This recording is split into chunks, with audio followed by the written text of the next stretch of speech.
Welcome back to Is It War? World War I. War. Correct. World War II. War.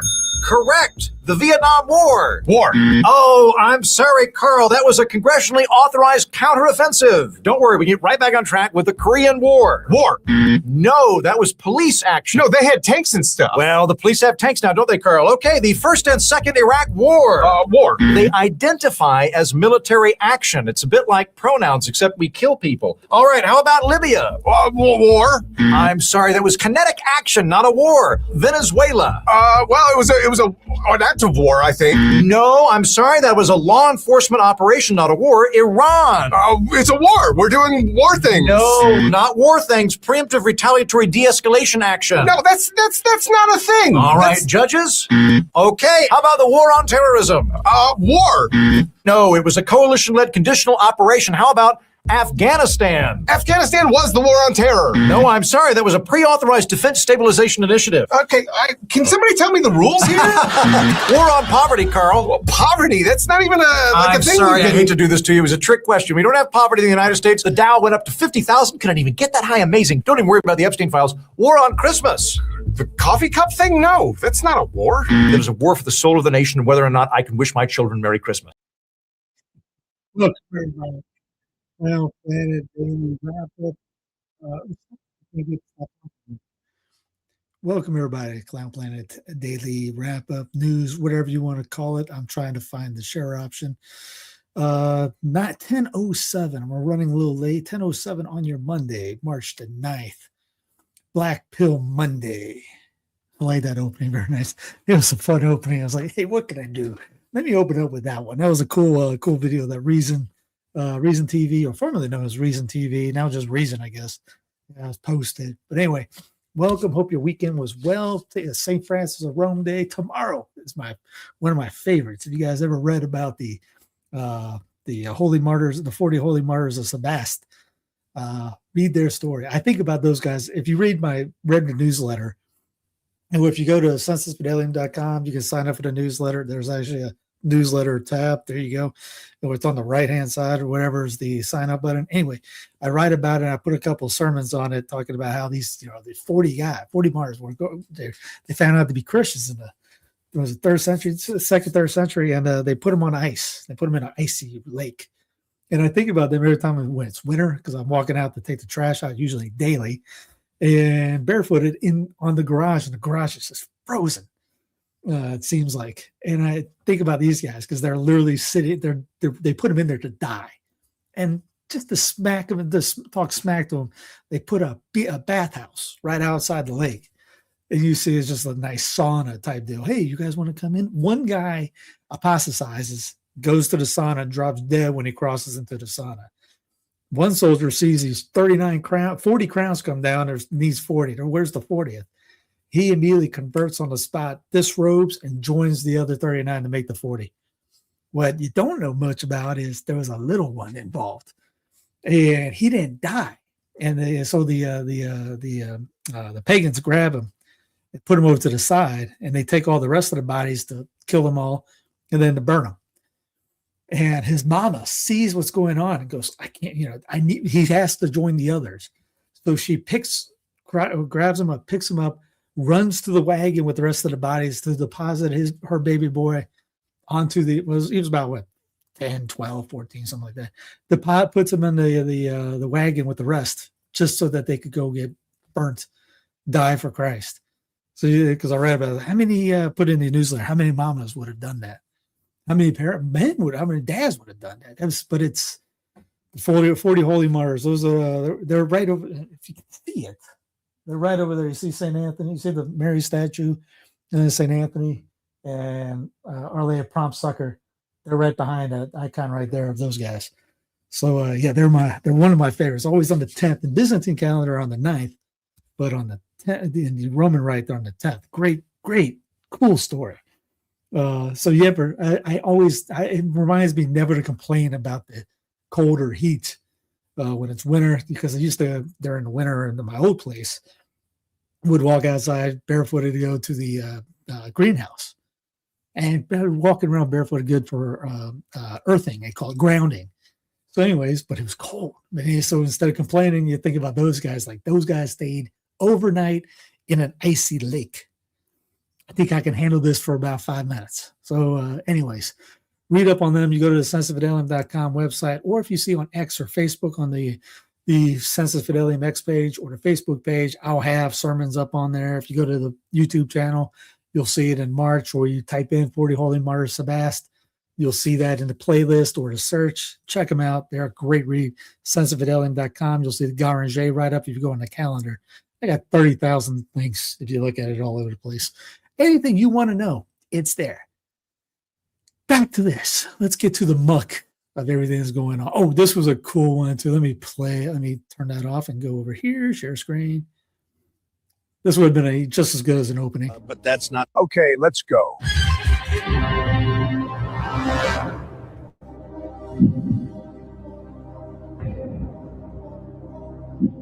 It's definitely not D. I called the president of Norvor. It didn't work, and it's not B. I already took it from Venezuela, but that's not the point. So it's probably A or C. I'm not sure. You can take a joker. Let's call Bibi. Very smart guy. Bibi knows this. All right, let's call Bibi. Hello. Bibi, how do you get the Nobel Peace Prize? Strike Iran, or C, work for peace? Strike Iran. Are you sure, Bibi? 100%. Final answer, A, strike Iran. Okay, let's. Not perfect, but that's pretty good. All right, enough joking around. The Trump administration has announced it will not release any more of the Epstein files. More than half of 6 trillion documents remain sealed. Pambani's response: the DOJ is DONE done. I relish the day she goes to prison, he says. Republican reaction: Senator John Kennedy, release everything. Representative Nancy Mace, the days of cover-ups are over. Lawmakers are now calling it the Epstein administration. Names redacted, images hidden, half the documents sealed forever. Bondi criticized for saying all subsidies filed. Okay. Bondi just told Congress and the American people, you don't get to see the rest. That's why we have the Epstein, Operation Epstein Fury going on in Iran. Trump tells CBS that Iran war is very complete. Winston Future King, President DJT, told CBS News reporter that the war against Iran could be over soon. Quote, I think the war is very complete, pretty much, Trump said, according to Weijia Jiang, CBS senior White House correspondent. The Dow Jones average and the S&P 500, which had been trading down earlier this day, rose after the president's comments were posted on X, because no one cares about actually the truth. They just, Trump says something, the markets react. Doesn't matter if it's actually real, true, believable. This war ain't over in any stretch of the imagination. There could be. Cartels fear U.S. retaliation as Trump-era pressure reshapes strategy. Quote, they fear these United States. It's supposed to be these United States. If it's the United, I'm no English Nazi grammar Nazi or anything like that. But if you say the United States, isn't that, doesn't the have to correspond with the plural? States is plural, so it shouldn't be these United States, which it is. It's supposed to be these United States. If it's the United States, then it's supposed to be the United States. So it's a way they haven't figured out that they want to try this one nation, one country idiocracy. And instead they know they can't because they're states. And they can't say the United States because to say state is just, then there's one entity. And when in case there's 50, united in a union to the one constitution. But we have to have the one country narrative keep going. We just forget about English. He knows no one ever says that. Everyone that would correct you on a comma would say, oh, you missed that comma, or you missed that period, you should have this dash, or whatever like this, or you spelled that wrong. But they always say the United States. Those same grammar Nazis would say the United States.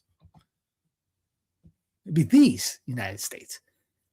Anyway, or the United States. Yeah, no, it's okay. I'm going French. President Trump launches Shield of the Americas, a correlation of Latin American and Caribbean countries aimed at dismantling drug cartels. And guess who's headed that one up? You know it. If you said the dog killer, Christy Noem, you got it right. Thank you. You get a pair of socks from Amazon. Mexican drug cartels are increasingly calculated in their targeting decisions, often avoiding deliberately attacking American tourists and citizens out of concern. It could prompt intensify U.S. retaliation, according to the experts. It could promptly intensify. I thought I couldn't read. Following last month's killing of Ruben Numaso Asahuaga Cervantes, known as El Mencho, the powerful leader of the Mexican Jalisco New Generation Cartel, CJNG, if you're nasty. I think it's traded on NASDAQ at CJNG. Check that out. White House Press Secretary Carolyn Levitt, who wears a cross sometimes and some other times don't, joined Fox and Friends and had a warning for the drug gangs. The Mexican drug cartels know not to lay a finger on a single American, or they will pay severe consequences under this president. In other words, he's going to kill you. Give a speech for Billy. You're the rambling, that all has on a rambling man, trying to do the best I can. Yet, that's why I don't watch it mostly, is because friends don't let friends watch Trump speeches. Or Obama speeches or Brandon speeches. Now let's check out the montage. I feel like Team America, what we need is a montage. Regimes like this that have their power base. So if you don't know, the left side is 2003. It's a side-by-side comparison. Week X of Iraq War versus week X of Iran War. Same graphics, same language, same lots. Regimes like this that have their power base in fear and intimidation tend to topple fairly quickly. I'm confident that our troops will be successful, and I think it'll go relatively quickly. It could last, 6 days, 6 weeks. I doubt 6 months. You can say 4 weeks, but it could be 6, it could be 8, it could be 3. We expect to last about 4 to 6 weeks. Right from the beginning, we projected 4 to 5 weeks, but we have capability to go far longer than that.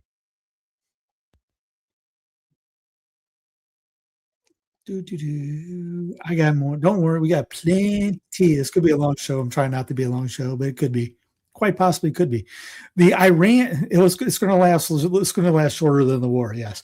The Iran war is not going as Donald Trump has expected. According to Sky's News, Mr. Stone explains how the U.S. president's shift in justifications and expectations for a quick resolution to the Iran conflict have cost him support beyond his local base.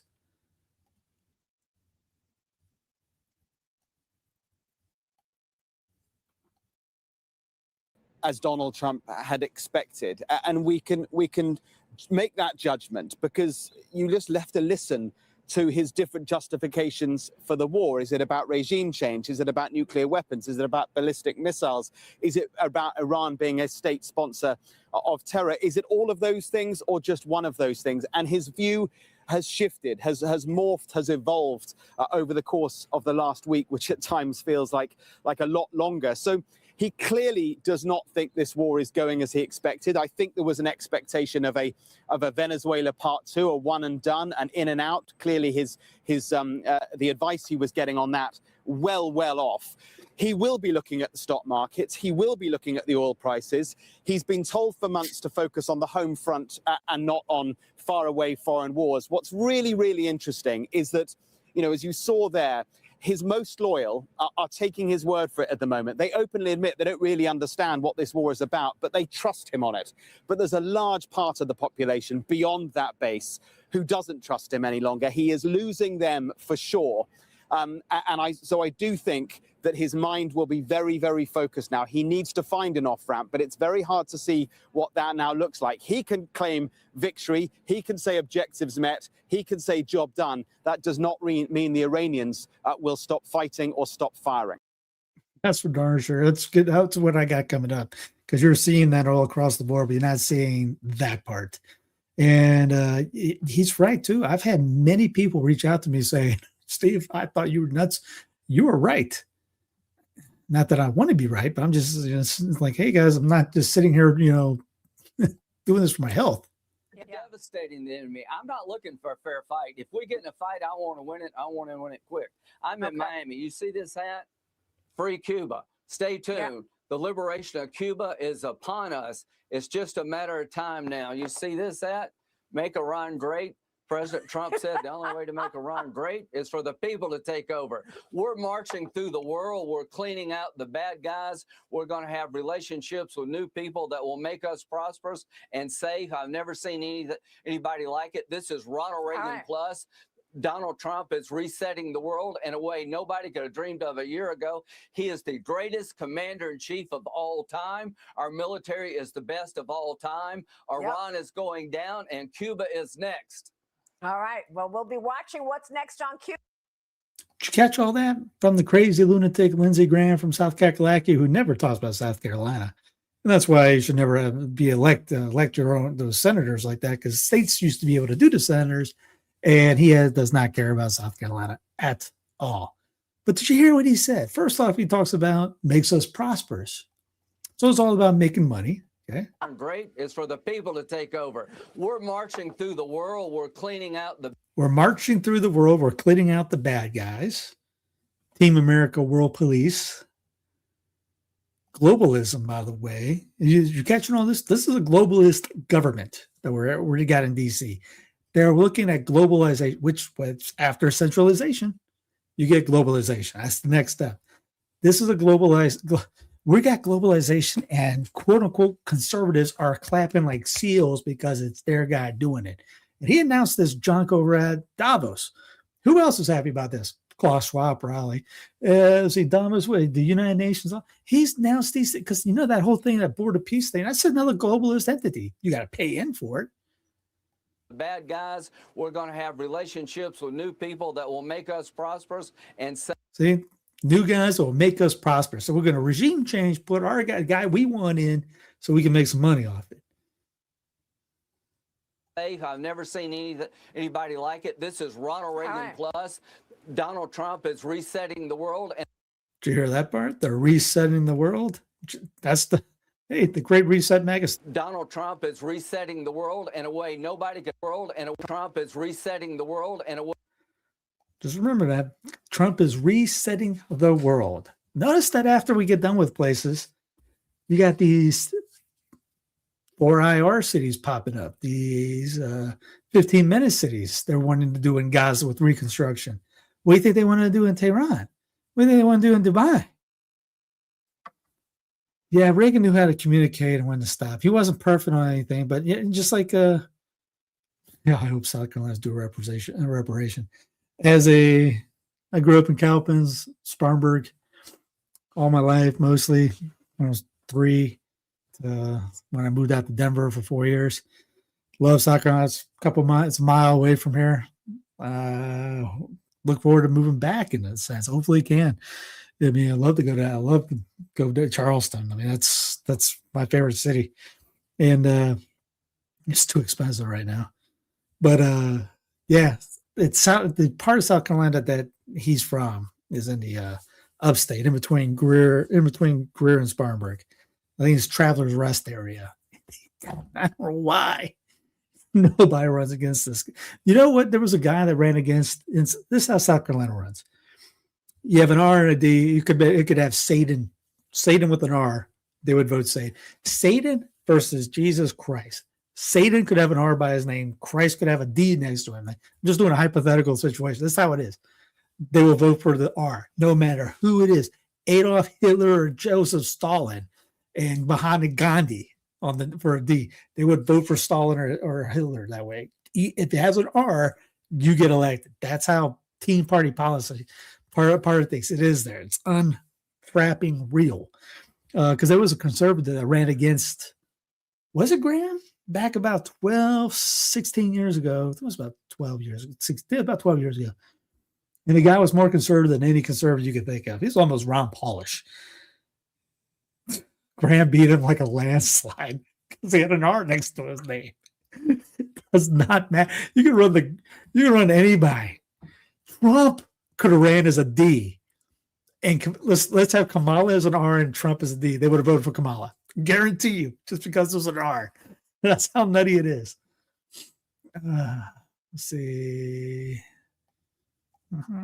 What's next? I think I got another one I need to play like that. Oh, this was nuts. Michael Knowles. Listen what he says at the end. Waking up almost on a daily basis to seeing Donald Trump proudly and aggressively talking about meddling in all sorts of foreign affairs. Is there a contradiction or hypocrisy or even a betrayal of voters going on here?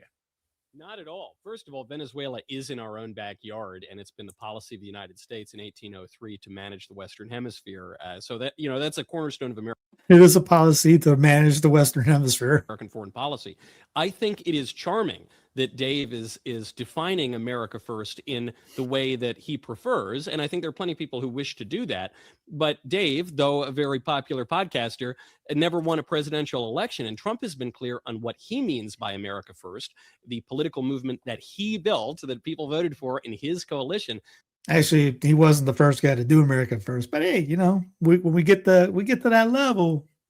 Since the beginning, President Trump campaigned the first time around on destroying ISIS. So obviously that does not. ISIS is still around. Not mean that America's only going to look inward. President Trump has carried out attacks, military operations that were extremely successful in Iran, in Syria, and Afghanistan, obviously in Venezuela. He's unconstitutional, illegal, but hey, who cares as long as our guy does it? Guarantee if Obama did it, you'd have Michael Knowles going nuts on it. He's been talking about taking Greenland and even invading America's evil top hat, Canada. For the North American technate. But again, look at him. He's actually excited about this. Again, would he do that again? Ask yourself anytime, would I be excited to do this if Brandon was the president? Though I think he's mostly joking about that one since the beginning. So that's what that means. And what it comes down to is that America is a global empire. No, he says that so happily. America is a global empire. We just are. People can be upset about that, but unless your geopolitics comes strictly from Reddit, if your geopolitics actually comes from history, you recognize that we've been an empire since the Louisiana Purchase, okay? And we've been a muscular global an empire since the Louisiana Purchase. I had to know on that one. Empire after the War for Southern Independence. I don't think anybody from. I don't think. How would you say Jefferson was an empire builder? No, that's why the Northeast wanted to succeed. Most of the first secession movements was because of the Louisiana Purchase and what Jefferson was doing. Not saying Jefferson was perfect, but that's why people were wanting to leave. Plus, they thought that the government was always going to be ran by Virginians, and the Northerners didn't want. They were upset that nobody from the North was getting elected. Empire since the Second World War. So President Trump's vision, I think, actually rejects two extremes. It rejects a conservative isolationism, and it rejects a liberal internationalism. And liberal internationalism, isn't that exactly what the fake right does? Because there's no conservative in there. Where's he going with it? It's going to go on a well. There's no right side. It's all this. What? Lindsey, wait till the last line here. It posits a conservative imperialism that says that we are going to recognize our role in the world, but we are going to pursue that role in limited ways with America's interest at heart. Conservative imperialism. And he's fine with that. It seems like he's fine with that. I hope that, yeah. Benedict, there's a great line in Charles Colombe's book, Puritan Empire, and which is perfect for it because we live in a Puritan empire. And it was the citizens of New Orleans saw the flag going down and the U.S. flag, the federal flag going up, And the account is people were crying.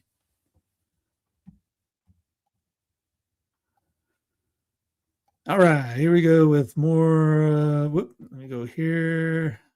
We got a lot of these little ones here. Well, not little. Iranian FM, you know what, says U.S. Israel are calling for a ceasefire. He says they are calling for a ceasefire again. This will not happen. So there should be a permanent end of the war.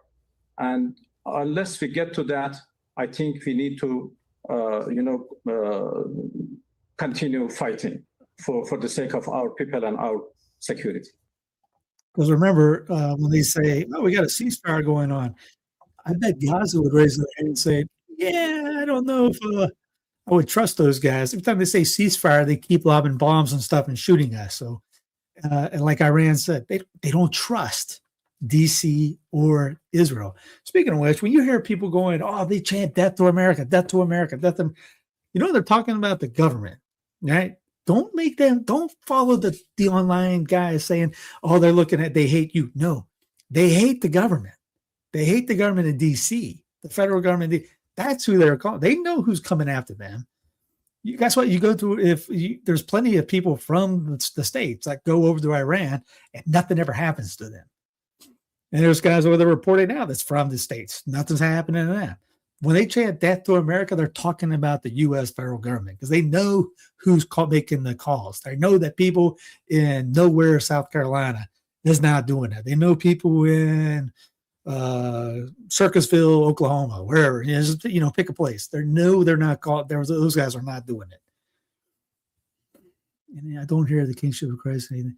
Well, and to be fair, that was just a clip of what he was saying. But to have him say, we got a conservative imperialism is where we're going and be cool with it. I hope he ain't cool with it. But it seems like every time I see one of his posts that Matt Walsh has been solid on this over there at the Daily, but Knowles has kind of been kissing up to the regime. Here's 7 C's. Iran participated in the COVID theater. Yes, they did. Well, here's the tweet. People aren't ready to hear that Israel, America, and Iran are actually all working together to fulfill a Zionist doomsday prophecy to justify the global Great Reset. This is the examination of recent history of Iran shows they have consistently taken part in psyops and media narratives. And this demonstrates collusion with Western governments and indeed the globalist factions therein. I'll put the link up right here. So just a little bit of it. Now I'll go back to what he was saying. Iran, it has 5G working on 6G like the U.S. is. Iran is working on incorporating cryptocurrency and digital ID laws like the U.S. is.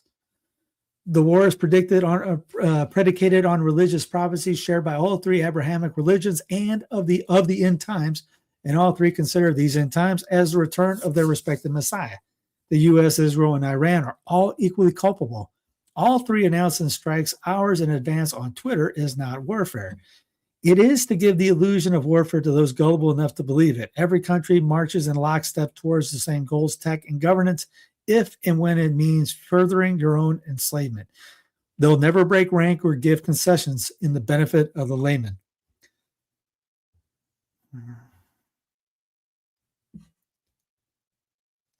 And here's a history of 4 psyops. Has Iran always been a member of the club? Is anyone in favor of the satanic cabal's war on Iran? Off Guardian says, Iran is just much as part of the satanic cabal, though proved that with COVID. Okay. What do you say, James Dinglepool? When war with Iran officially began on Saturday, I annoyed quite a few people by replying to James Dillingpole on Twitter with this comment. I stand by it. In fact, I can amplify it.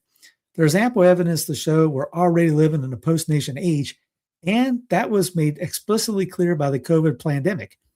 Iran's vital early role in the COVID operation is one of the facts that strongly requires us to be cautious about the current war narrative, but it's a development that likely predicates the era-defining psyop. In fact, I would argue that an examination of the recent history of Iran shows that they have consistently taken part in psyops and media narratives, and that this demonstrates collusion with Western governments and indeed the globalist factions therein.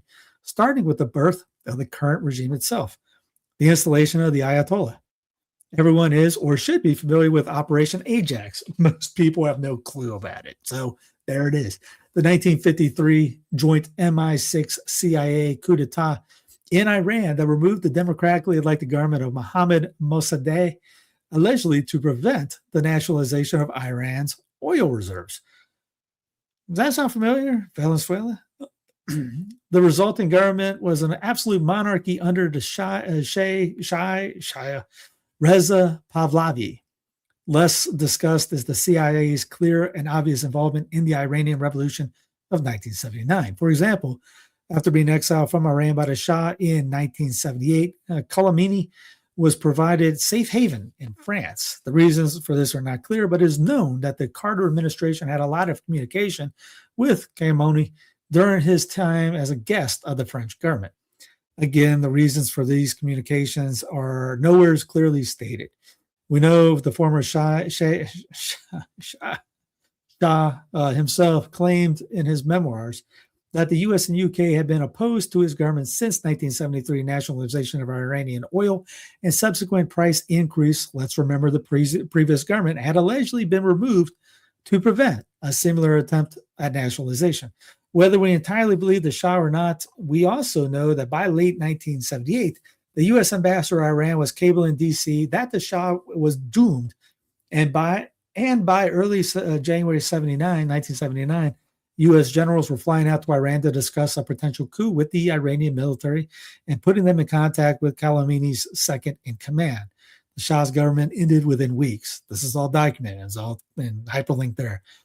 The potential motivations of this could be discussed at length, blah, blah, blah. Hostage crisis. No sooner had the new Iranian government has been helped into power than they were taking part of the international crisis. November 79, an armed group invaded the U.S. embassy in Iran and took 50 hostages. One supposed reason for this was the U.S. opposition to the new revolutionary government in Iran and support of the Shah, but we know this isn't true. The U.S. helped replace the Shah, and nobody would have known this more than Khamenei and his top lieutenants. What the crisis actually did was convince people of Iran that their new government would stand up to America whilst undermining Carter's presidency in the U.S. to the point that he lost the 1980 election by a landslide. The October surprise theory argues the U.S. government insiders actually deliberately delayed the release of the hostages in order to rig the election by proxy. Former Texas Governor John Connally was known to be traveling the Middle East at the time, spreading this message. Again, that's linked. I think, is there a hyperlink to The Guardian? Jimmy Carter, Republican sabotage Iran, hostage, John Connally. The hostages were eventually released mere minutes after Reagan was sworn in. I'm sure some will say it was all a quinky dink. The Iran-Contra affair. Up until 79, the Iran's weaponry was bought from the U.S. Following the hostage crisis, Carter put the arms embargo on Iran for supporting terrorism, which was sustained by his successor Reagan. However, Washington insiders have never been fans of not selling weapons to anyone ever.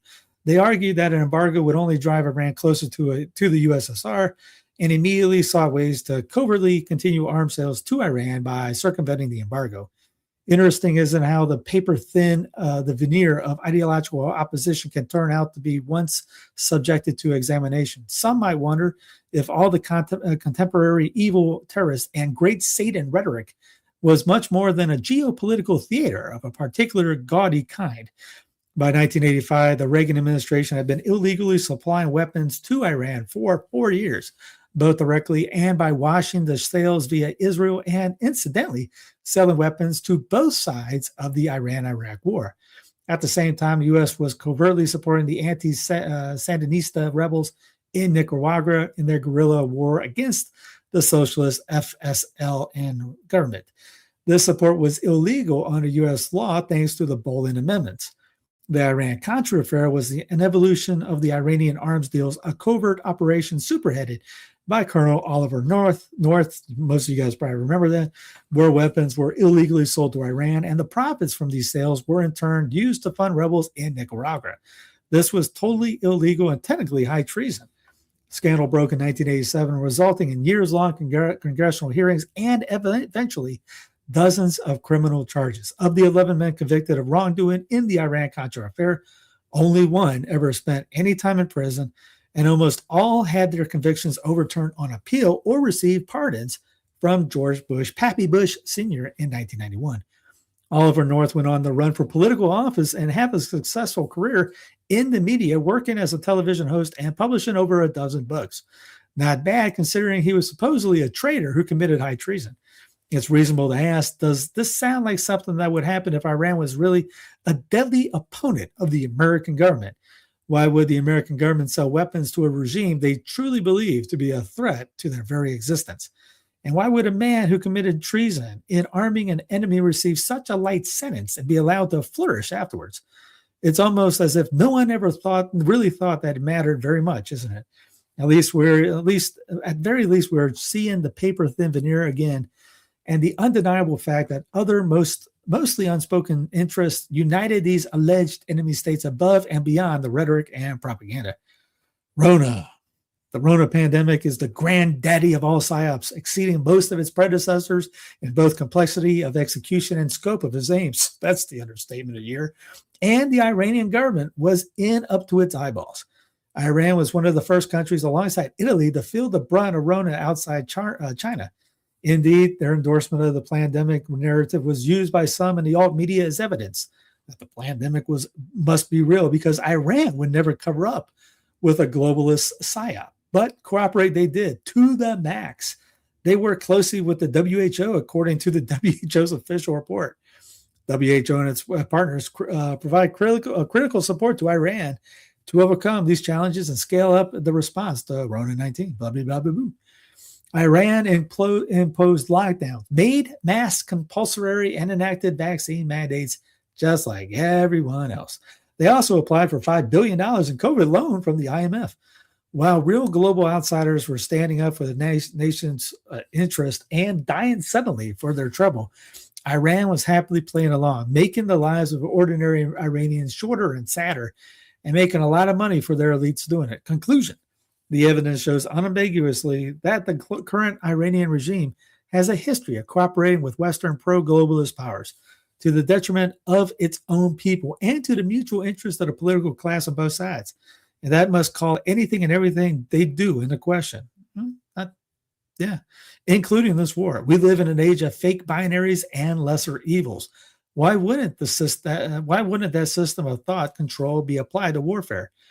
We are told to think in simple labels: Muslims versus Christians, human rights versus Sharia law, democracy versus theocracy, regime changers versus national sovereignty, anti-establishment rebels versus imperial oil hunters. But we know from past experience that these simplicities are used to conceal sometimes deep, convoluted, and very different realities of convergent interest and obedience to narratives. And we know that this war is already assisted with some fundamentals of the Great Reset agenda, which is probably the biggest current threat to humanity. That was the ongoing war in Iran. Well, I'll pull that up just for a sec. Is that all the war is about? No, probably not. There are probably many narratives being pursued and many other interest groups seeking to benefit, and even cynically waged war can produce chaos and unlooked for outcomes. We can assume any murdered Iranian leaders didn't intend to end up dead, for example, though it may be naive to assume the power structure won't willingly sacrifice even a few of its own sometimes. Orwell understood the mutual interest of the ruling class in promoting war and in controlling its outcome. He understood that the way it's sold to the proles is not the way it's viewed by those organizing and benefiting from it.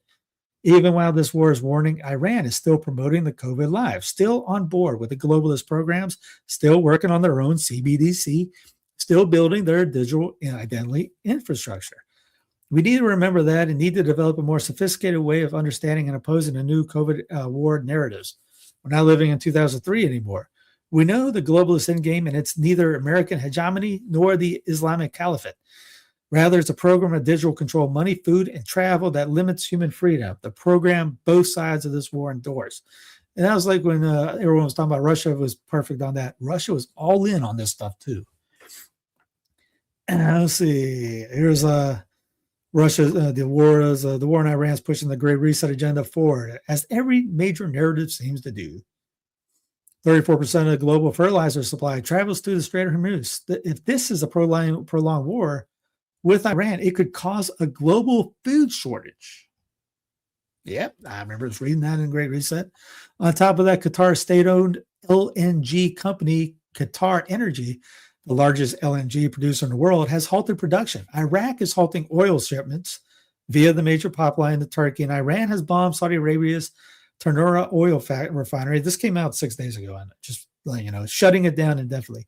All this is obviously going to massively increase prices of oil and gas, making some people, especially those with stocks who knew about the war before it started, incredibly wealthy and sending energy bills for ordinary people through the roof. We're only 3 days into the war, and Sky News is reporting that UK bills cannot escape the forces of Iran war. And there's not right now, there's one saying that a couple of countries will run out of oil in the next month or something like that. And since LNG is used to manufacture synthetic, for my English-speaking people, synthetic nitrogen fertilizer, the energy crisis could easily domino into a food crisis, according to Forbes. Hence, learn how to compost. Grow stuff that is natural fertilizers. You know what's a great natural fertilizer? Clover. Clover pulls nitrogen out of the air into the ground. Instead of spraying it with poisonous chemicals that will kill you and not that, just plant that stuff that pulls nitrogen out of the sky and into the ground.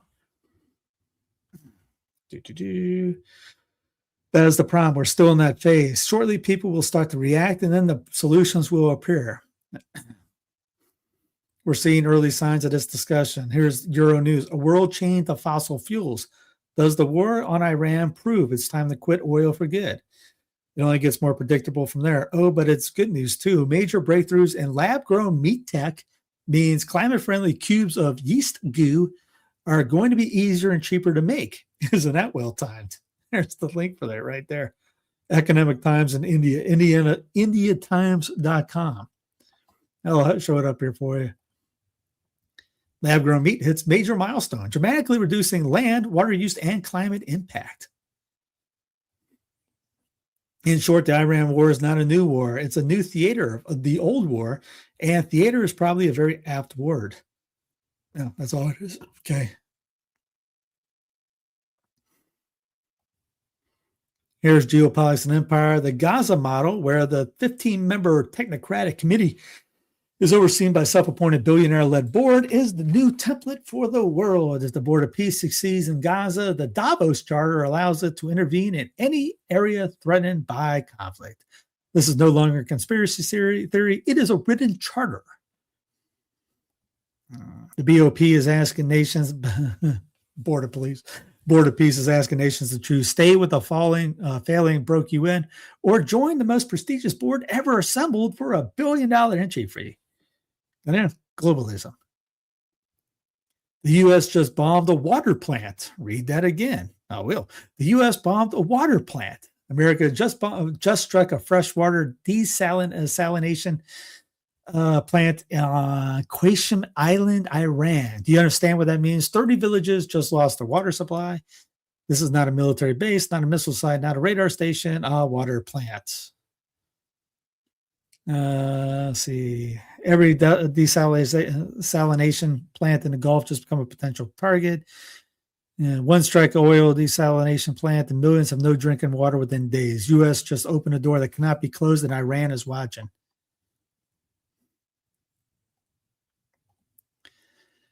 Catholic priest Father Pierre Al-Ravi has been killed in an Israeli airstrike on Lebanon. Lebanon's large Christian population was also targeted by Israeli strikes during the Gaza war. I've seen Zionist fans saying that it was Iran. Somehow, everyone is reporting Israel, but the Zionists go, no, it's Iran. It's the other I word. All right. Read what he's saying, but as you get tired of reading it. 3 days ago, Father Al-Raid, a parish priest of the village of Al-Kalala in southern Lebanon, welcomed the Lebanese government's recent decision declaring that any military or security activity outside the authority of the state is illegal, referring to the government's move to ban Hezbollah's armed activity. In a speech delivered in front of his church, he said the people of his community defend their land peacefully by remaining on their land. None of us carry weapons, he says. The only weapons we carry are peace, love, and prayer. He urged that the area remain free of armed activity and warned that civilians should not be placed in danger. Today, he was killed by Israeli army artillery shelling. Requiescat in pace.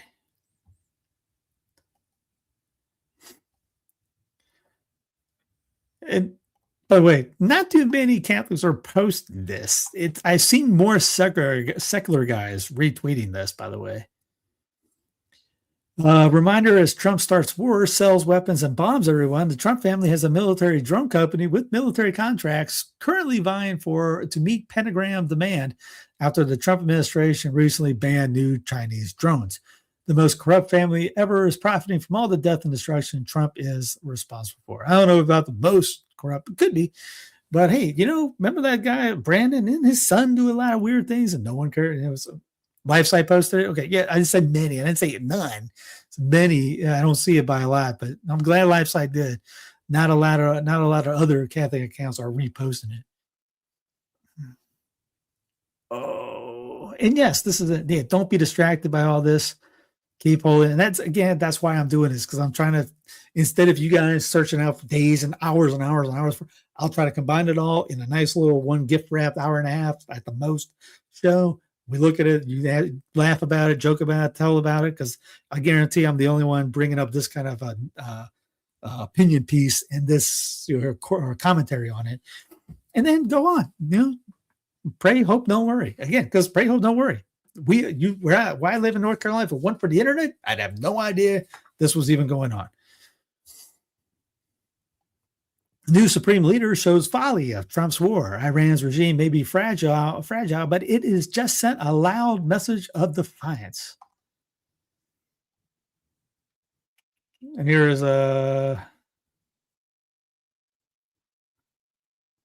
he just can't listen to that guy. Anyways, President Trump issues a stark warning to Iran's new supreme leader. He's going to have to get approval from us. If he doesn't get approval from us, he's not going to last long. And I saw that in the Constitution somewhere, Article 19, Section 40. Foreign nations need to ask the president for to be okay. You talk about the imperial presidency is on full display right now, what that means is, when the next guy comes in, say Gruesome Newsom comes in 3 years, what do you think he's going to do? Trump is pretty much giving a middle finger to everyone in Congress and the rest of the planet to do whatever he wants. What do you think somebody like Gruesome Newsom is going to come in? Going to be a constitutional strict to it? Come in like John C. Calhoun? No. He's going to go, Trump did it. We're going to do it too. And you're going to see all these cheerleaders for what's going on all of a sudden find the Constitution again and become fake conservatives and go, oh, he can't do that. He just okayed it. He did it, and y'all cheered on it. So the next guy is going to come in and do it exponentially worse. Here's a little bit of the kids being killed. Again, you have to question everything. I mean, did the United States bomb a girls' elementary school in southern Iran on the first day of the war and kill 175 people? In my opinion, based on what I've seen, that was done by Iran. Is that true, Mr. Hickson? It was Iran who did that? We're certainly investigating. Still investigating. But the only side that targets civilians is Iran. We think it was done. We think it was done by Iran. Trump. We think it was done by Iran. Thanks, we're still investigating it. Here's the little break in Tomahawk killed 168 in girls' school. And they were able to slow it down to figure out that it was a Tomahawk. And many people have looked to see if it was AI generated. Looks like it's legit. Here's another part of it. Footage of the U.S. Tomahawk hitting Miab as the evidence that the U.S. is responsible for the strike that killed 150, mostly children. Here's the Iranians FM blast Trump for claiming Iran's responsibility for deadly school strike. They were attacked by an American jet fighter, he says. See, I haven't really listened to what he said.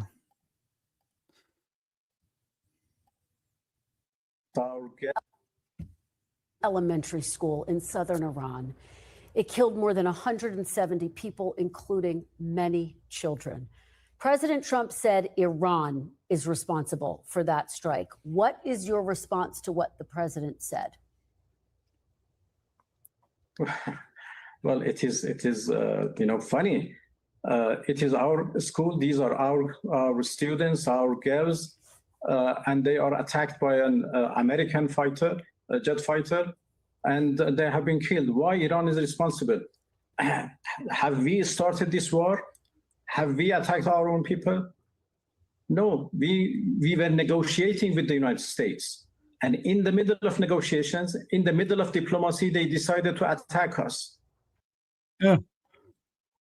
I already played that first part for. I just remembered I played that last week or Friday.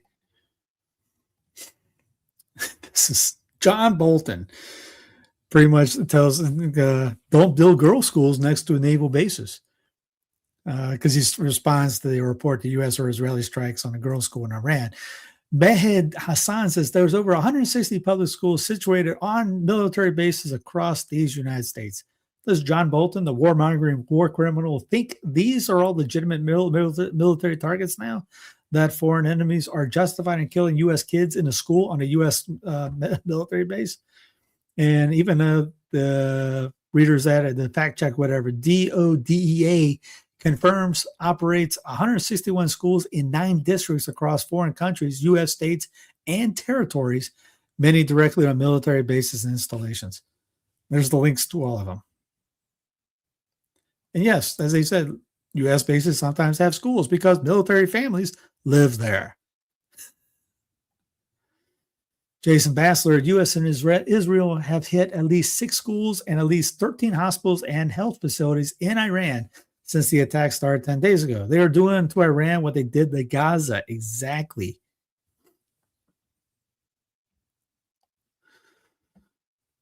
Yes.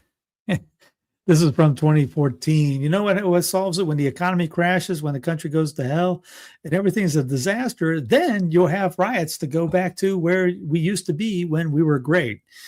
The reason why they bring this up is because Trump, to deploy a quick reaction force for domestic use and civil unrest in all 50 states by April 2026, which is in 3 weeks. And all this is an interview, and they're asking about the question. He goes, "Yeah, we're talking about stuff like that." Yes, quick reaction force. Trump Dropside News. Trump has said down here. Trump has officially announced that he considers people's groups as targets for attack. This is an official confession of the terrorist American government, so that later, if they make the slightest mistake, they cannot claim these were military targets. Dropside News, Iran warns of uncontrolled consequences after Trump says U.S. could target new areas and groups of people. Iranian Parliament Speaker Mohammad Bagher Ghalibaf warned of severe retaliation after comments by once and future King U.S. President Donald J. Trump, suggesting broader targets in Iran. Trump said the U.S. could strike areas and groups of people that were not considered for targeting up until this moment in time, warning they could face complete destruction and certain death. The killing of people and attacks on population centers will have uncontrollable consequences, he wrote. We will respond recklessly and without restraint. Israeli media, Iran only has 128 missile launchers left. Iran FM spokesperson, let them stay in that fantasy. Here's the fear program of the part, because everyone's now talking about all the fear. Watch out, what's going on? Keep your head on a swivel. Iran may be activating sleeper cells outside the country, alert says. The encrypted transmission was intercepted by the U.S. government, which has never lied to you in the history of time. ABC News contributor and former CIA field operative, which never lied to you ever, Daniel Blocker discusses the potential threat for sleeper cells in the U.S.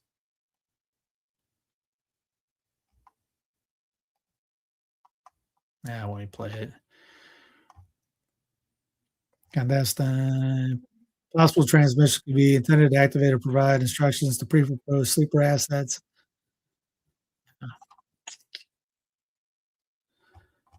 I told a couple guys, this is this fear porn. They ain't doing anything. And if they do, it'd be maybe, watch out. It'd be a false flag by a FBI or CIA guy. Here's the ABC News. U.S. has intercepted encrypted communication believed to originate in Iran. The Macer believed to have originated for sleeper cells outside the country. And, they have also said, and they could be lying. Who knows? The Iranian government has already said we're not doing anything in the U.S. They're just focusing on there. Nick Sorter, breaking. All clear has been given to Kansas City International Airport after evacuated due to a bomb threat, per Secretary Duffy. Dispatch audio below reveals a man called and said 3 bombs were placed in various areas of the airport and said they had 1 hour detonation time. The ground stop was put in place. The terminal was cleared of passengers and a full sweep was done. The FBI was now investigating. I don't know if they really found anything. I remember being at Denver International Airport, and when I was doing Uber days, and if you've been there, they have 2 sides, and the left side, it was the west side or the east side. East side was shut down for a bomb threat. Turned out that a bomb sniffing dog found a hamburger. There was nothing there. So again, who knows? Did they find anything? Anybody could make that call. Obviously, people are already going, "Oh, it must be Islam."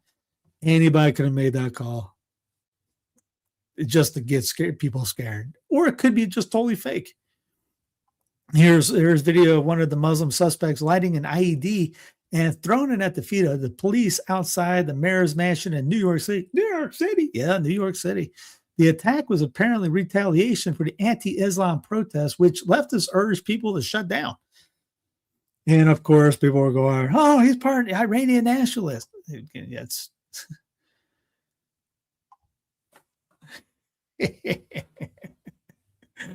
Throw it in the water.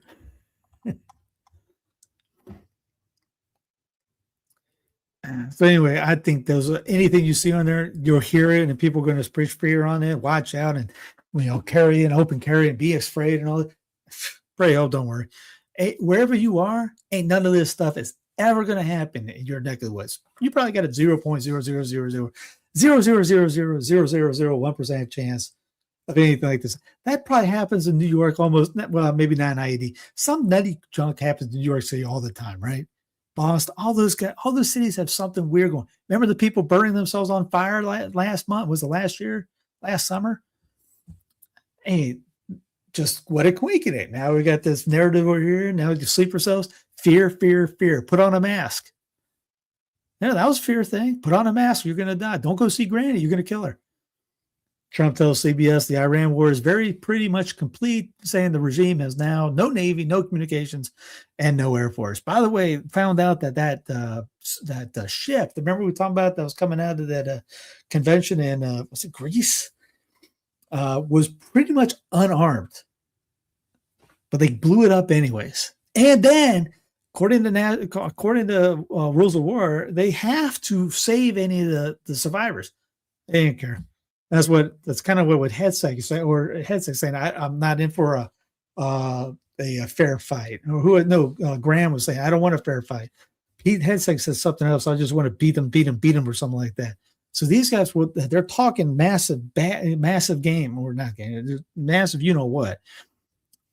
And it's as one person says, this is what we've become as a people, to the point that we're fine with killing anybody over anything just because it's a Tuesday.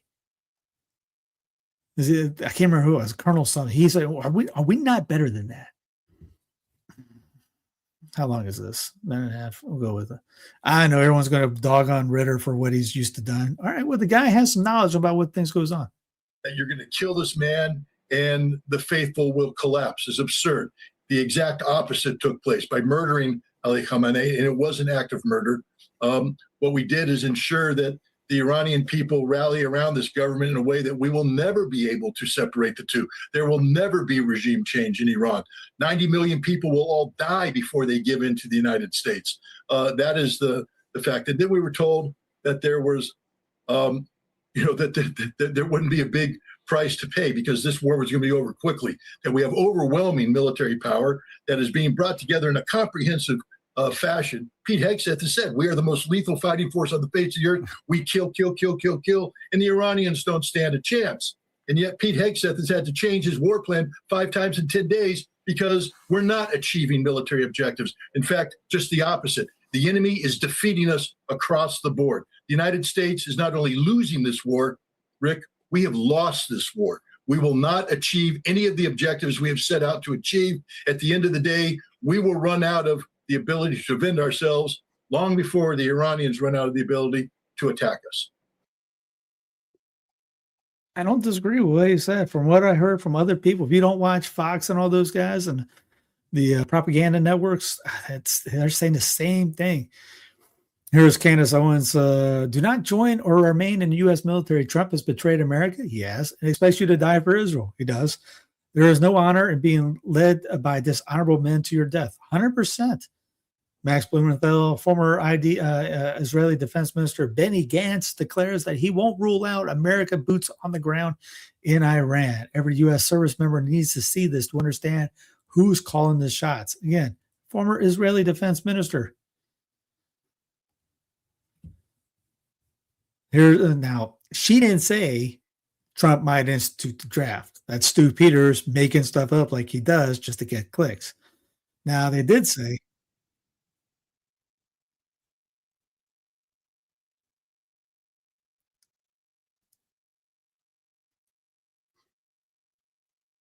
No, it's been mothers out there are worried that we're going to have a draft, that they're going to see their sons get in and daughters get involved in this. What do you want to say about the president's plans for troops on the ground? As we know, it's been largely an air campaign up until now. It has been, and it will continue to be. And President Trump wisely does not remove options off of the table. I know. that's all she said was does not remove options. And the Center for Conscience and War, you can preeminently register as a conscientious objector. If you are worried about being drafted, to do so, you register for the select service and write, I am a CO when you do so. For extra protection, you can do the CO application and send it to us to keep on, on file for you. So if anybody's thinking about doing it, there you go. I don't think anybody here is doing that, but if you know anybody, and here's actually a veteran out there. To all those who are not yet deployed, now is the time to resist. At a Chicago rally on Saturday, veteran Daniel Lakemacher urges U.S. soldiers to refuse this illegal and immoral war on Iran. The rally was part of a Stop the War on Iran National Day of Action. The U.S. Israel. There we go. Children and minors make up around 30% of the killed so far in the U.S.-Israeli attacks on Iran. Yeah, it sounds a lot like Gaza. Oh, yeah, I already did that one. The Pentagon cut its civilian safeguards before the Iran war. As the civilian toll on Iran mounts, some officials point to the impact of Pete Hegseth's hostility to battlefield resistance. See, the Trump administration was refusing to rule out the draft of the war with Iran. It's quite a shift from what Trump saying in the 2024 campaign trail. He said, "Are you going to go Kamala? You're going to get go to war and be in a draft." Now they're like, "Hey, it's too open. It may happen." Video shows U.S. Tomahawk strike next to girls' school in Iran. Already went over this. This is an interesting post, and I agree with it. It's you might go like, kind of like in a sense, think about it, because I do agree with what he's posed. I understand the logic behind it. I think there's no question that a nuclear-armed Iran would bring stability to the region, because nuclear weapons are weapons of peace. They're weapons of deterrence. They have. When you use weapons of peace, it means somebody's not gonna do something because they know you got a big stick to use on them if they do. Hardly any offensive capability at all. And if Iran had a nuclear deterrent, there's no way that the United States or Israel, for that matter, would be threatening to attack Iran now. In the same way that if Saddam had had nuclear weapons in 2003, the United States would not have invaded Iraq. And if Libya had nuclear weapons in 2011, the United States would not have gone to war against Libya. So I think that if you had a Middle East where other states besides Israel, and this of course includes Iran, had a nuclear deterrent, it would be a more peaceful region. Well, it's possible there'll be some proliferation. I wouldn't bet against the fact that maybe Turkey or Saudi Arabia would acquire nuclear weapons, but people have been predicting widespread proliferation for decades now, and it's never happened. But I think there are two reasons that it wouldn't happen. One is that the Iranians would not be able to blackmail anybody in the neighborhood with their nuclear weapons. We've created this myth in this country over the past few years in talking about Iran, that any country that acquires nuclear weapons can blackmail other countries or use those nuclear weapons for offensive purposes. We have a lot of theory and a huge amount of empirical evidence, 67 years now, which show that no country with nuclear weapons can blackmail another country as long as somebody is protecting that country or it has its own nuclear weapons. And this leads to the second reason. The United States is going to extend its nuclear umbrella over Saudi Arabia and over Turkey, the way it extended it over Germany and Japan during the Cold War. And we will make it perfectly clear to the Iranians that they cannot blackmail anybody. So there'll be no great incentive for Turkey or for Saudi Arabia to acquire nuclear weapons. And as you know, when you're involved in contact sports, it can be very dangerous. And so they live in a dangerous world. And on top of that, nuclear weapons are the ultimate deterrent, right? It doesn't get any better than nuclear weapons. And of course, this is why states pursue nuclear weapons. I believe that if Iran had nuclear weapons, the United States and Israel would not be threatening to attack Iran.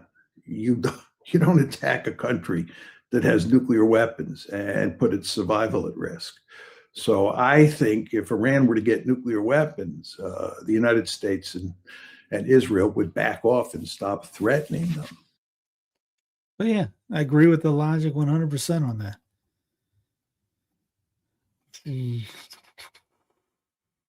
Man, already an hour. It doesn't feel like an hour because I'm looking at it going, I still got a lot of links to go. Iranians warned of acid rain after massive fuel depot fire as oil falls from the sky. Isn't that something fun? That would ruin your tomatoes. I know it's a bad joke. It's terrible what's going on with it. Fox host Brian Kilmeade says tanker captains should show some guts and risk sailing through the strait, as they say. Tough talk straight from the studio couch. Yeah, it's easy. Somebody should have radioed in. All right, come over here, kill me. You take over the ship. I'll go over in the sun, sit there, hit up my tie, and watch you go in with it. Yeah, you good luck. Iran is accusing Israel of carrying out massive false flag operations against Azerbaijan, Turkey, and Cyprus, and pinning the blame on Iran. Iran claims it never launched any missiles towards those countries and says Israel was responsible. We have consistently warned against false flag operations. You know, I mean, again, always question everything, challenge everything. That's not at the realm of, that's in the Israeli playbook. You know, Iran is out there saying, I'm sorry if anything happened like that. We're just going after U.S. military targets. If they're hitting other things, Israel knows that. They would, why wouldn't they do something like that? They do this stuff all the time anyways. Here it is. If I'm in a fight, I want a quick fight. I'm in Miami. You see that hat? Free Cuba. Yeah, we already had it. We already had Lindsey on. Sorry. GOP congressman says Muslims don't belong in American society. Now, people are going to go, yeah. In Tennessee, now, if you look again, let me pull the book up. Let me see if I can find it. X, where's it at? Jeb Smith.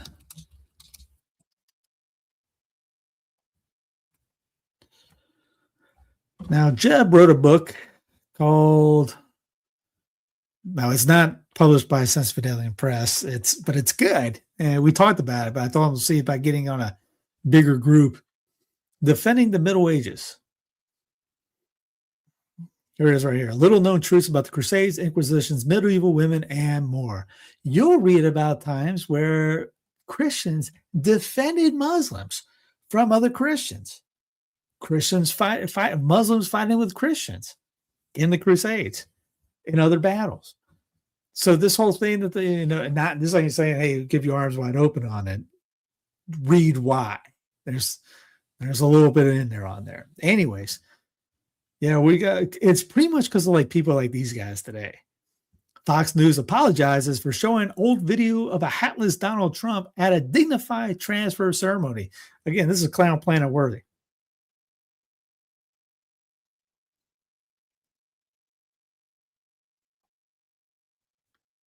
Meanwhile, turning now to your headlines, President Trump, First Lady Melania Trump, Vice President J.D. Vance, and Secretary Lady Usha Vance attending a dignified transfer to honor the final homecoming of the 6 U.S. service members killed in Kuwait. The solemn ritual returns the remains of troops killed in action. It is considered one of the most somber duties of a commander-in-chief. President Trump promising the nation. So what happened is Tennessee Holler, Fox just showed old footage of Trump in a different dignified transfer because of the criticism he got for wearing a baseball hat yesterday. Decoding Fox News says, I'm so glad this is getting more coverage. Fox erased fallen soldiers to make Trump look better. I guess all coffins are the same on Fox. They just made it much worse. It's incredibly disgraceful to a service person, people who died to replace the footage. Yeah, here's the, I think this is the original.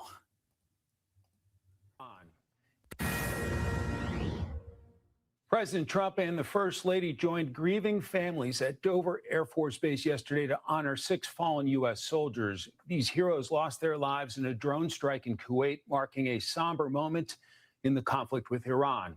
Here with the significance of the moment, wounded special. They took him out because what happened was, here it is. Donald Trump wore an oversized baseball hat to a dignified transfer ceremony. Fox News covered up with old footage, sponsored today by Chase Bank, blah, blah, blah. Because apparently Trump called in saying, people were upset about it, so Trump called in about it, so they put it all in. It's a total clown world mess. That's why it's in there. Because to a point, who even cares anymore? People dress like you're insane anymore. He wears the hat. I mean, I don't know. I mean, he's kind of I guess he's because everyone else has a hat on. So I don't know. Dubai experts, the Dubai expats killing healthy pets so they can escape Iran missile danger more easily. They're eating the dogs. They're eating the cats. Eat the dogs. Eat the cats. G7 energy ministers to meet Tuesday morning to discuss release of oil reserves. And because of that, the oil futures went down big time. After oil, war on water. Why desalination plants are turning into targets in the Middle East. Well, you get rid of the water supply. Here's the oil prices collapsed below 84 a barrel, now down 30% since last night's highs because Trump said so. Trump said that what he said. This is part of that. I don't have the thing up. Sorry about that. I'll do that again.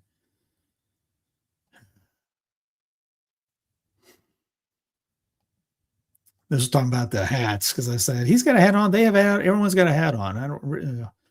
Here's Dubai expats killing healthy pets so they can escape Iranian missile danger more easily. G7 energy ministers to meet Tuesday morning to discuss release of oil reserves. And we already talked about this. Let's see. Now there's the oil down 84. Down 84. Now this was a little earlier today because things are changing almost by the hour.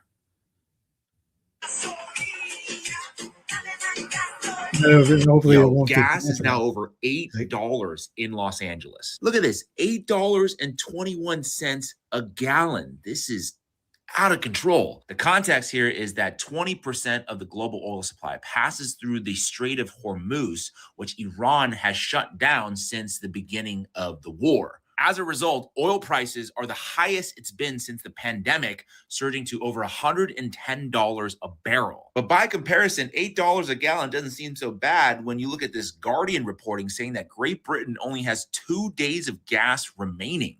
But here's the good news. The Trump administration says, don't worry, things are all good. We just got to trust the plan. This is a short-term disruption for the long-term gain. Short-term pain for the long-term gain. Short-term pain be for long-term gain. We're going to have some short-term pain with long-term gain. Short-term pay for a long-term gain. Some short-term pain, yes, but we've got some long-term gain. Short-term spike for a long-term gain. Some short-term pain for American consumers. We may have to deal with that in the short term. Short-term and temporary. Temporary, short-term pain. It's going to suck in the short term. Some short-term pain. Short-term pain. We have to focus on the short-term. Short-term. Short-term, short-term, short-term, and long-term. Remix. Short-term blip. Hopefully this is a short-term pain. Short-term is highly outweighed of the long-term benefits. Some short-term pain for the long-term gain. Any questions?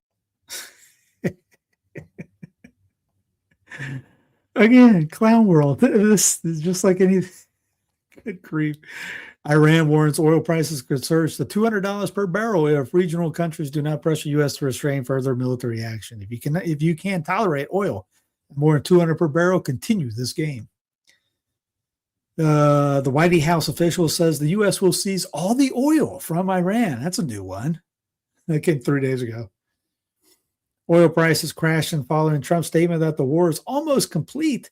Spiked to 119 this morning, now down to 87.17, a 27% swing in 1 day. He's jawboning the market, talking prices down without any actual policy change. Say the war is ending, oil drops. Claim victory. Classic Trump.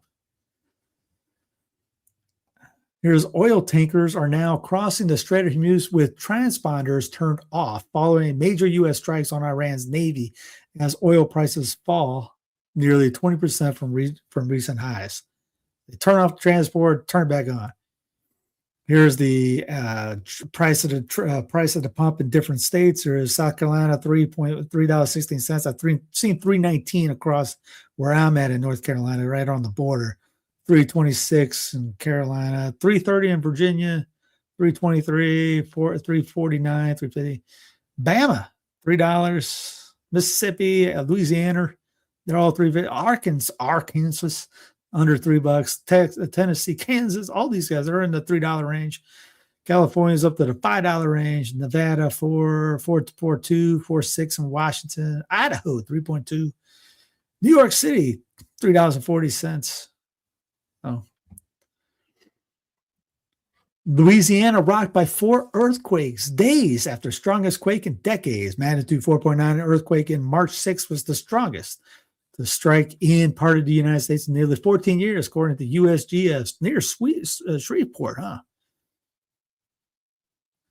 Operator, can I'm coming on through and send my load down to Baton Rouge.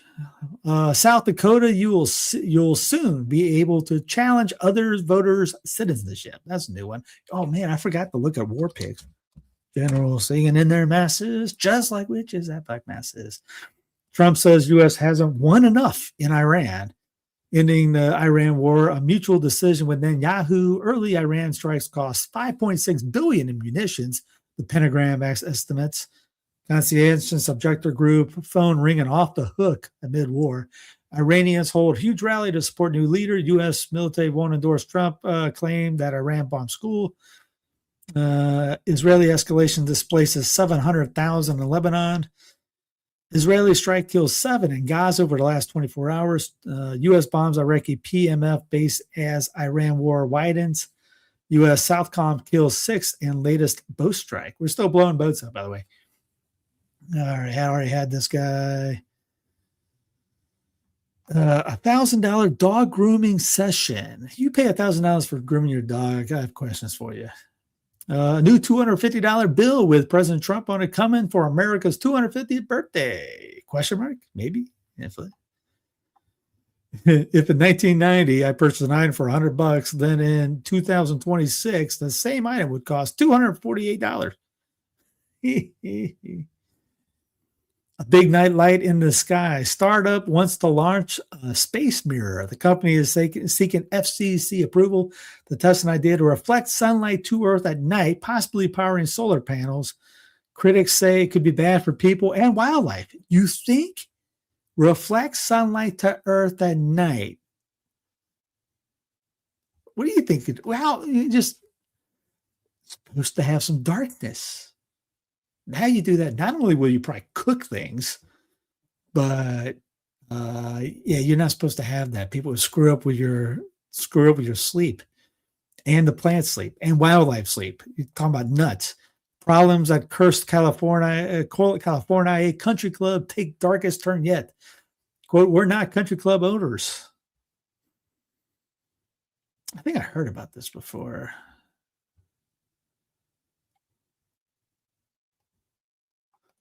Surgeon General of Florida just announced all vaccine mandates in Florida will be ended, and the room erupted. All, not just Rona, all. All is an all. They're still going for that CIA CIA like bill. That's still going on. Hopefully that dies. But hey, there's a lot of good things happening in Florida. It's not perfect, but a lot of good things. American trucker shows pallets of strawberries that he has had seen to throw away because they were rejected. I wish I could give those a need, but he can't. Again, I saw them go to person because I planted some more strawberries today. Just get some strawberries and plant your own. Yeah, it's really not hard. They reproduce by themselves too. They'll start growing and pop. If you get the ever-bearing ones, they'll start fruiting this year. You get the June bearing, maybe not this year, but definitely next year. Just grow your own. There's a guy, if you go on Amazon, there's a guy there's a veteran. He type in stuff like what's it name? I forget his name. I'll look it up and find it. But he's a veteran. He'll send you ones that are pretty much green with fruits about yay big. You have to cut them to get them in. This is depressing, as this Tiffany says. How couples met in the last 80 years. You'll see friends, family, school, all that go down. And when you fast forward, you'll see guy. Watch you go. Watch, we're cranking up the gas. Hit the gas. Hit the brakes. And online pretty much takes it over right now.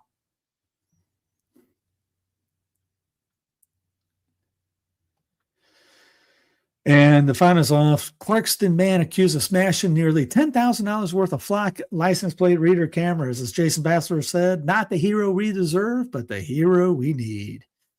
Now, this day in history, 2025, a colossal squid captured on camera in the deep sea for the first time. That's a lot of calamari right there.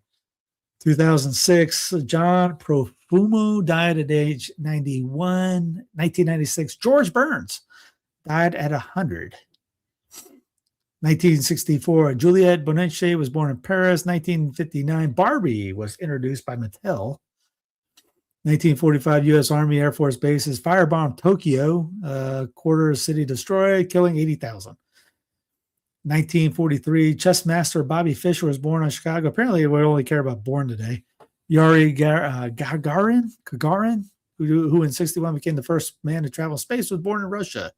1930, Ornette Coleman was born in Fort Worth, Texas. There's 1916, Pancho Villa's men killed more than a dozen on a raid on Columbus, New Mexico. Though U.S. President Woodrow Wilson sent an expedition to the area, Villa evaded capture. 1862, during the Southern War for Independence, the ironclads Monitor and Virginia, formerly the Merrimack, battled in the harbor of Hampton Roads, Virginia, marking the beginning of a new era of naval warfare. Charleston found one of them. It's in this museum.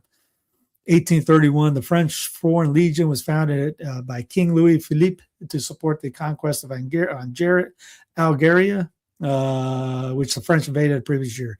1796, Napoleon Bonaparte, future Emperor of France, married Marie-Joseph Rose Tancher de la Pingérie, better known as Empress Josephine. You're like, let's cut that down shorter a little bit. 1763, following a vigorous press conference by French philosopher Voltaire, court acquitted the Huguenot merchant Jean Calas. 1734, Francisco Bayeu, who was considered most contemporary as the finest Spanish painter of their period and greatly influenced by Raphael and Giovanni Battista di Beppo, was born. 1661, Jules Cardinal Mazarin, a disciple of Richelieu and the architect of French's ascent to European supremacy, died in Vincennes, France. 432 BC, the Parthenon was consecrated to Athens. Anyway, have a great rest of the night. Thanks for joining in. You just plant the cut strawberry in the ground. Yeah, you get now if it's a long root, you can cut about half the root off and plant the rest. It'll be good. It's because it's dormant. And then you got to make sure it's moist. Got to pat it down. Got to be put down hard. Push the soil in it. It's got to be touching the roots. Everything's better. And then make sure it's moist until it starts growing. And then put some straw around it. Obviously, put it on before. Plant it. Put some straw around it. Strawberry. And the straw will help keep it moist. And then now you don't want it, soaking after a while. You just want to be able to have some water in it, but you don't want it. That's why you want like sandy soil in a sense, or throw some perlite in there to make sure that the water gets through. But you want it moist but not dry, especially at the beginning. Another question. Well, didn't have special pretty. Blah blah blah. Anyway, God love you guys. Have a great rest of the night. Talk to you later. See you on Hump Day.